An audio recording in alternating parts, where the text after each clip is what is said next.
আমার কি হবে আমি জানি না, আল্লাহ আমারে বাঁচাও। প্রতিটি নবী বলবে নাফসি নাফসি, আল্লাহ তুমি আমারে বাঁচাও, আমারে বাঁচাও। বিশ্ব নবী মাথা তুলবেন, তুলে বলবেন রব্বি হাবলি উম্মতি, আল্লাহ তুমি আমার গুনাহগার উম্মতকে বাঁচাও।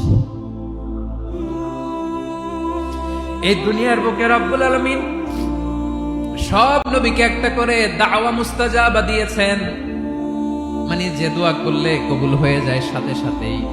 দাও বিহা, দুনিয়ার সব নবীরা ওই দোয়াটা দুনিয়ায় করে ফেলেছে। সব নবীকে আল্লাহ একটা করে দোয়া দিয়েছে, নবী দোয়া করলেই কবুল। সব নবীরা ওই দোয়া করে ফেলেছে দুনিয়াতে। বিশ্ব নবী বলেন আমি করি নাই। ওয়া ইন্নী আখতাবিউ দাওয়াতি শাফাআতান লি উম্মতি ইয়াউমাল কিয়ামাহ, আমার ওই স্পেশাল দোয়াটা আমি দুনিয়ার বুকে কঠিন বিপদে পড়েও কোনোদিন করি নাই। আমি আমার স্পেশাল দোয়াটা কিয়ামতের দিন আমার গুনাহগার উম্মতকে সুপারিশের জন্য রেখে দিয়েছি।